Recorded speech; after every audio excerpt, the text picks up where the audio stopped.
আমৃত্যু ভালোবাসি তোকে সিজন ১ পর্ব সংখ্যা ৭৩। লেখনীতে সালমা চৌধুরী। গল্প পাঠে আমি অরোরা ইসলাম। তানভীর নিজের রুমে পড়তেছে। যদিও পড়াশোনার প্রতি তার প্রবল বিতৃষ্ণা, কিন্তু কিছু করার নেই। আবিরের সাপোর্ট, মেঘের জেদ, বন্যাকে নিজের করে পাওয়ার ইচ্ছা, আর এই সব কিছু পূরণ করতে পড়াশোনার কোনো বিকল্প নেই। আগামী সপ্তাহে কোচিংয়ে ভর্তি হবে, তাই আগে থেকে বইগুলো একটু একটু দেখে নিচ্ছে। হঠাৎ আবির দরজায় দাঁড়িয়ে মৃদুস্বরে বলল, আসবো? আসো। তোমার আবার অনুমতি নিতে হয় নাকি? আবির দরজা চাপিয়ে বিছানার পাশে বসে গম্ভীর কণ্ঠে প্রশ্ন করল, এই পড়াশোনা কতদিন চলবে? তানভীর চোখ নামিয়ে শান্ত কণ্ঠে বলল, আমি সরকারি চাকরি করতে চাই। চাকরি করতে তোকে বারণ করছি না, কিন্তু চাকরি পেতে গেলে যতটা শ্রম আর চেষ্টা করতে হবে, ততটা পরিশ্রম করার ধৈর্য কি তোর আছে? আমি চেষ্টা করব। আবির চাপা স্বরে বলতে শুরু করল, দেখ তানভীর, আমি আজ পর্যন্ত তোকে কোনো কিছুতে বারণ করিনি। তুই যখন যা চেয়েছিস নিজের সামর্থ্য না থাকলেও কোনো না কোনোভাবে ম্যানেজ করে দিয়েছি। রাজনীতি করতে চেয়েছিস, আমি অনিচ্ছা সত্ত্বেও তোর খুশির জন্য রাজি হয়েছিলাম। ইদানিং তুই সিদ্ধান্ত নিয়েছিস রাজনীতি করবি না, আমি তাতেও সম্মতি দিয়েছি। এখন তুই পড়াশোনা করতে চাচ্ছিস, আমার এতেও কোনো আপত্তি নেই। কিন্তু কথা হলো, তোর নিজের ওপর কনফিডেন্স আনতে হবে। যতবার ভেঙে পড়বি, ততবার নিজেকে নিজে সাহস দিতে হবে। পারি না, মনে থাকে না, পারবো না, এগুলো কমন, কিন্তু এগুলোর সাথে আরেকটা কথা আছে, আমাকে পারতেই হবে। যদি এই কথাটা মাথায় রাখিস, তবেই তুই সফল হতে পারবি। ধৈর্য আর পরিশ্রম একদিনে সফলতা এনে দিবেই। তানভীর গুরুভার কণ্ঠে বলল, আমার সিদ্ধান্তের আর নড়চড় হবে না। আল্লাহ সহায় থাকলে আমি সরকারি চাকরি নিয়েই ছাড়ব। ইনশাল্লাহ। ইনশাল্লাহ। আরেকটা কথা বলবো? বলো। বন্যার প্রতি তোর ইমোশন কি সত্যি, নাকি এতেও দুটানা আছে? এখনো সময় আছে, তুই ভেবে দেখতে পারিস। পড়াশোনা, রাজনীতি, ক্যারিয়ার, জব, এগুলো তোর মন পছন্দে পরিবর্তন করতে পারলেও ভালোবাসা, ইমোশন কখনো পরিবর্তন করা যায় না। বন্যার প্রতি প্রেমানুভূতি যদি না থেকে থাকে, তাহলে আগেই দূরে সরে যাস। নষ্ট করলে নিজের জীবনটা নষ্ট করিস, আরেকটা নিষ্পাপ জীবনকে জড়িয়ে কষ্ট দিস না।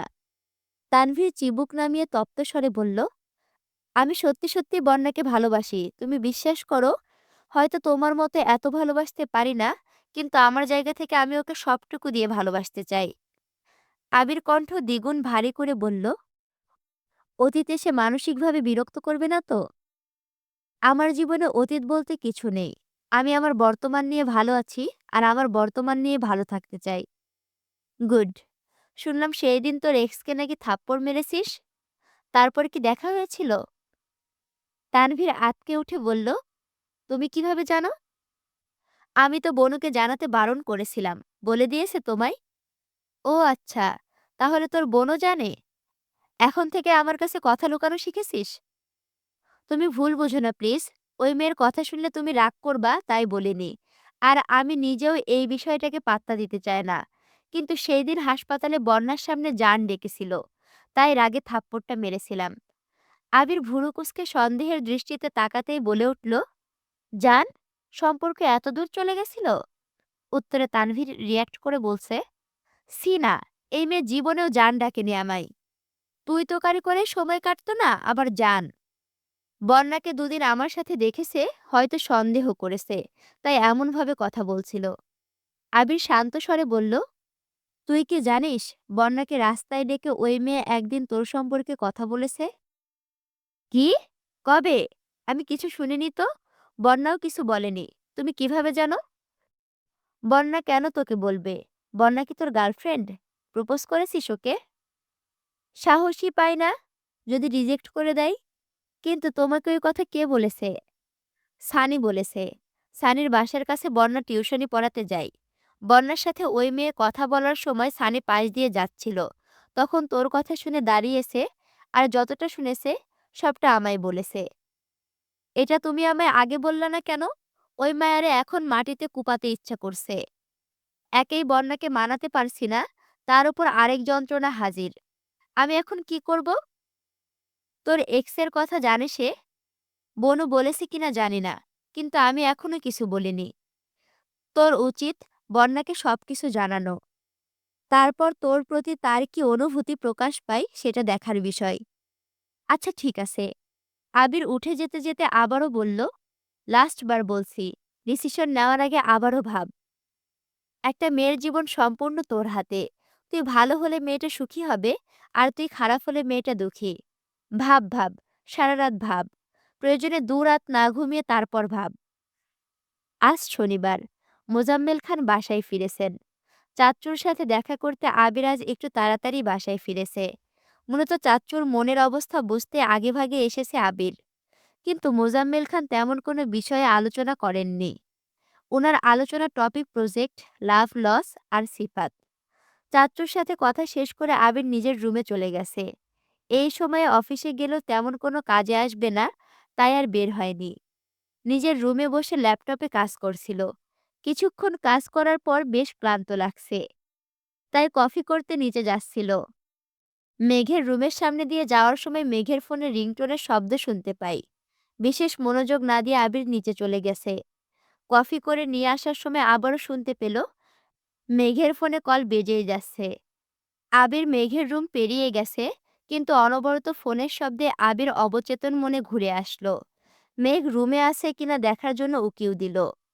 রুম সম্পূর্ণ ফাঁকা। টেবিলের ওপর ফোনটা আপন গতিতে বেজেই চলেছে। আবির রুমে ঢুকে ফোনের দিকে তাকাতে স্ক্রিনে বন্যার ছবি আর বেবি লিখে সেভ করা নাম্বারটা ভাসল। আবির ভাবল রিসিভ করে বলবে যে মেঘ রুমে নেই। আবির স্বাভাবিকভাবে কল রিসিভ করে বলতে নিল, তার আগেই বন্যা উত্তেজিত কণ্ঠে বলতে শুরু করলো, হাই ননদিনী, কি করতেছো তুমি? কতগুলো কল দিচ্ছি, রিসিভ করছিলে না কেন? আমার ছোট ননদ আর দেবর কি করছে? আবির উষ্ণস্বরে বলল, তোমার ননদিনী সম্ভবত ছাদে। আমি তোমার ভাসুর বলছি। বন্যা থতমত খেয়ে কাঁপা কাঁপা গলায় বলে উঠল, আবির ভাইয়া। জি। বন্যা নিজের কপাল চাপড়াচ্ছে। মুখের ওপর কল কাটতে পারছে না, আবার কিছু বলতেও পারছে না। বন্যা উদাসীন কণ্ঠে বলল, আসসালামু আলাইকুম ভাইয়া। ওয়ালাইকুম আসসালাম। ভালো আছেন ভাইয়া? আমি ভালো আছি, তবে অন্য কারোরটা জানি না। নরদিনীর খোঁজ খবর নাও ভালো কথা, কিন্তু মাঝে মাঝে নিজের বেপরোয়া জামাইয়ের খোঁজ খবরও তো একটু নিও। বন্যা মনে মনে নিজেকে ইচ্ছামতো বকছে। প্রকাশ্যে অত্যন্ত নমনীয় কণ্ঠে বলল, ভাইয়া আসলে ওইরকম কিছু না। আবির শ্বাস ছেড়ে শান্ত কণ্ঠে বলল, ভালোবাসলে নিজের মানুষের যত্ন নিতে শিখতে হয়। আর হ্যাঁ, তোমার ননদের ননদ ভাবির সম্পর্কের মাঝে ঢুকে পড়ার জন্য সরি। আল্লাহ হাফেজ। আল্লাহ হাফেজ। আবির কল কেটে সরাসরি ছাদে গেল। মেঘ গান গাইতে গাইতে ছাদের ঘাস পরিষ্কার করছে। আবির কিছুটা পেছনে দাঁড়িয়ে আস্তে করে গলা খিকিরি দিয়ে বলল, কেউ একজন বলেছিল আমি ফিরলে আমাকে সারপ্রাইজ দিবে, কিন্তু আজও দিল না। সে কি ভুলে গেছে? মেঘ গম্ভীর কণ্ঠে বলল, সে ভুলে যায়নি। কিন্তু কিন্তু কি? আপনি যদি কিছু মনে করেন। আমি কিছু মনে করব না। বলুন। মেঘ চিন্তিত কণ্ঠে শুধালো, আগে এটা বলুন, ভাইয়া যে বন্যাকে পছন্দ করে এটা কি আপনি জানেন? আবিরের চিরচেনা কণ্ঠস্বরের জবাব, জানি। মেঘ আঁতকে উঠে প্রশ্ন করল, কবে থেকে জানেন? প্রায় ২.৫ বছর হতে চলল। মেঘ হতবাক হয়ে তাকিয়ে থেকে উদ্বিগ্ন কণ্ঠে বলল, ভাইয়া এত বছর যাবৎ বন্যাকে পছন্দ করে? হ্যাঁ। এখন বল কি করেছিস? আমি তেমন কিছু করিনি। ভাইয়া বন্যাকে পছন্দ করে এই কয়েকটা মাস হলো আমি জানতে পেরেছি। তাই বোন হিসাবে আমি আমার দায়িত্ব পালন করেছি। আবির রাশভারী কণ্ঠে শুধালো, কি দায়িত্ব? মেঘ আস্তে করে বলল, আমি আর মিম বন্যাকে ভাবি হওয়ার জন্য প্রপোজ করেছি, আর ভাগ্যক্রমে বন্যাও রাজি হয়ে গেছে। আপনাকে ভিডিও দেখাবো নে। আবির নিরেট কণ্ঠে বলল, এজন্যই ফোনে এত যত্নের সহিত ননদিনী বলে ডাকছিল?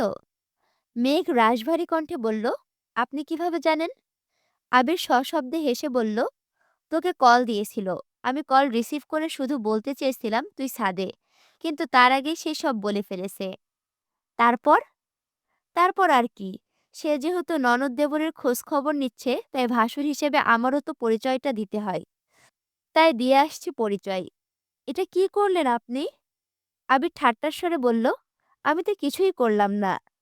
মেঘ কপাল গুটিয়ে সূক্ষ্ম নেত্রে তাকাতে আবির মুচকি হেসে নিচে চলে গেছে। দুদিন কেটে গেছে। আবির বন্যার ব্যাপারে তানভীরকে কিছুই জানায়নি। কারণ তানভীরকে ভাবার জন্য দুদিন সময় দিয়েছিল। তানভীর দুদিন পর সুন্দরভাবে তার মতামত জানিয়েছে। সে বন্যাকে ছাড়া আর কাউকে পছন্দ কিংবা ভালোবাসতে পারবে না। বন্যার জন্য সে সবকিছু করতে পারে। আরো অনেক কিছু বলেছে। আবির সব শুনে শান্ত কণ্ঠে বলল, তুই চাইলে বন্যাকে তোর মনের কথা বলতে পারিস। তানভীরকে বিস্তারিত কিছু না বললেও কিছু কথাতে টুকটাক বুঝিয়েছে। আজ সকাল থেকে খানবাড়ির পরিবেশ অন্যরকম। মোজাম্মেল খানের শরীর খারাপ, তাই অফিসে যাবেন না। তানভীর একটা কাজে বেরিয়েছে। আবিরের আব্বু অফিসে ছোটখাটো একটা মিটিংয়ে আছে, তাই আবিরও দ্রুত রেডি হয়ে বেরিয়ে গেছে। মেঘ খেতে গিয়ে দেখে টেবিল সম্পূর্ণ ফাঁকা, তাই না খেয়ে আবিরকে দেখতে গেল। আবির রুমে নেই দেখে মেঘের মন কিছুটা খারাপ হয়ে গেছে। আজ সকালে কল পর্যন্ত দেয়নি আবির। আবিরের খোঁজ নিতে মেঘ বেলকনিতে দাঁড়িয়ে আবিরের নাম্বারে কল দিল। আচমকা রুমের ভেতর থেকে রিংটন বাজছে। পাগল তোর জন্যে রে, পাগলে মন পাগল, মুখে বলি দুয়ে যা, মন বলে থেকে যা, দূরে গেলে মন বোঝে তুই কত আপন। ঠিক আছে। কল বাজতে বাজতে কেটে গেছে। আবির রিসিভ করেনি। মেঘ দ্বিতীয়বার আবিরের নাম্বারে কল দিল। পূর্বের ন্যায় রুম থেকে একই গান বাজতেছে। মেঘ কপালে ভাঁজ ফেলে আনমনে রুমের দিকে এগিয়ে গেল। বিছানার উপর আবিরের ফোনটা পড়ে আছে। সেই ফোনে এই গান বাজতেছে। মেঘ এগিয়ে গিয়ে ফোনের স্ক্রিনে তাকাতে রীতিমতো আশ্চর্য বনে গেল। মেঘ আর আবির একসঙ্গে বৃষ্টিতে ভিজেছে এমন একটা ছবি ভাসছে। সাথে সোলমেট নামে সেভ করা নাম্বার। মেঘ আশ্চর্যিত হয়ে তাকিয়ে আছে। মস্তিষ্কের নিউরনগুলো ছুটছে দিক বিদিক। বুকের বাঁ পাশটা অদ্ভুত অনুভূতিতে মেতেছে। অনেকদিন আগে আবিরের ফোনে নিজের নাম দেখার ইচ্ছে হয়েছিল মেঘের। তবে সেটা কেবলমাত্র ইচ্ছেই ছিল। এখন তার এক বিন্দুও মনে ছিল না। গত পরশুদিন রাতে মেঘ বন্যাকে কল দিয়ে মন খারাপ করে বলেছিল, আবির ভাই দেশে ফিরেছে, তবুও তাকে ভালোবাসার কথা বলছে না, প্রপোজ করছে না। বন্যা অনেক বুঝিয়ে শুনিয়ে ঘুমাতে বলেছে। আজ সে আবির ভাইয়ের ফোনে নিজের নাম, ছবি আর গানের রিংটোন শুনে মেঘ নিজের চোখ আর গানকে বিশ্বাস করতে পারছে না। আনন্দে মেঘের দুচোখ টলমল করছে। ভেতরটা আনন্দে ভরে গেছে। প্রকাশ করার ভাষা হারিয়ে ফেলেছে। আচমকা আবিরের বাইকের শব্দ শুনে ফোন ফেলে মেঘ দ্রুত নিজের রুমে চলে গেছে। আবির নিজের রুম থেকে ফোন নিয়ে মেঘের রুমের সামনে এসে থমকালো। দরজা থেকে উদ্বিগ্ন কণ্ঠে শুধালো, কল দিয়েছিলি কেন? মেঘের দুচোখ ভেজা, চিকচিক করছে পানি। মেঘ আবিরের দিকে না তাকিয়ে কাঁপা কাঁপা গলায় বলল, খেয়েছেন কিনা জিজ্ঞেস করতে কল দিয়েছিলাম। সত্যি, নাকি অন্য কিছু বলতে কল দিয়েছিলি? মেঘ স্বাভাবিক কণ্ঠে বলল, এমনিতেই কল দিয়েছিলাম, অন্য কোনো কারণ নেই। আবির মেঘের দিকে ভালোভাবে তাকালো। মাথায় ওড়না দিয়ে মুখ ঢেকে বসে আছে। আবির মৃদু হেসে বলল, হঠাৎ লাজুকলতা সাজার কারণ কি?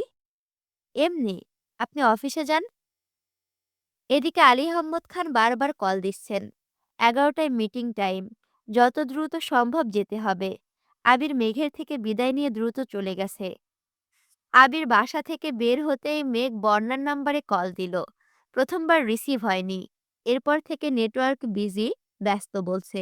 অনেকক্ষণ ট্রাই করার পর একবার কল ঢুকেছে। বর্ণা কল রিসিভ করে উত্তেজিত কণ্ঠে চেঁচিয়ে উঠল, বেবি তুই জিতে গেছিস। এপাশ থেকে মেঘও বলে উঠল, বেবি আমি ওনার ভালোবাসার প্রমাণ পেয়ে গেছি। বর্দা আর মেঘ একসঙ্গে চিল্লাচিল্লি শুরু করেছে। মেঘ বলেছে সে আগে বলবে, ওদিকে বন্যা বলছে সে আগে বলবে। বাধ্য হয়ে মেঘের কথা আগে শুনতে হলো। মেঘের কথা শেষ হতে বন্যা বলে উঠল, তুই একবার বলছিলি না হয়তো আবির ভাইয়া বিদেশে যাওয়ার আগে থেকে তোকে ভালোবাসে। এটা মিথ্যা না, একদম সত্যি। আবির ভাইয়া তোকে তখন থেকেই ভালোবাসেন। তোকে কে বলেছে? তোর ভাই গতকাল রাতে কল দিয়েছিল। আপু বাসায় নেই, তাই এই সুযোগে ওনার সাথে অনেকক্ষণ কথা বলতে পেরেছি। তোকে বিস্তারিত ঘটনা পরে বলবো। সবচেয়ে বড় কথা হলো তোর ভাই সবকিছু জানতো। মেঘ শক্ত কণ্ঠে বলল, আমি এতদিন যে প্রমাণ খুঁজছিলাম, আজ সেই সব পেয়ে গেছি। এখন কি করবি? মেঘ একটু ভেবে শান্ত কণ্ঠে বলল, এই জীবনে ওনার প্রপোজ আশা করাটা বোকামি ছাড়া আর কিছুই হবে না। যেহেতু প্রমাণ আমি পেয়ে গেছি, তাই আমি আজই ওনাকে প্রপোজ করব। কিভাবে? মেঘ মুচকি হেসে বলল, তুই একটা হেল্প করতে পারবি? কি হেল্প? আমার জন্য একটা নীল শাড়ি কিনে আনতে পারবি? উত্তরে বন্যা বলল, তুই ওনাকে প্রপোজ করতে যাবি? হ্যাঁ, যাব। আমি এতদিন প্রমাণ খুঁজছিলাম, কিন্তু শক্তপোক্ত কোনো প্রমাণ পাইনি। তবে আজ পেয়েছি। তাই আর ছাড়তে পারব না। উনি বলেছিলেন, উনি বাসায় ফিরলে আমি যা চাই তাই হবে। আমি আজ উনাকে চাইব। আশা করি উনিও আমাকে ফেরাবেন না। তুই শুধু শাড়িটা কিনে নিয়ে আয় প্লিজ। আচ্ছা ঠিক আছে, আসতেছি। Love you baby. Love you আমায় না বলে আমার ভাসুরকে বলিও। মেঘ লাজুক হেসে বলল, উফ, আমার না ভাবতেই লজ্জা লজ্জা লাগছে। বন্যা হেসে বলল, তুই রেডি হ, আমি শাড়ি কিনে নিয়ে আসছি। আজকে আর তোমাদের জন্য কোনো মেসেজ রাখলাম না। তোমরা ভালো থাকো, সুস্থ থাকো এবং আমার জন্য দোয়া করো। আমি তোমাদের সাথে আছি। তোমাদের অপ্রিয় পাঠিকা অরোরা ইসলাম। দেখা হচ্ছে পরবর্তী ভিডিওতে। আল্লাহ হাফেজ।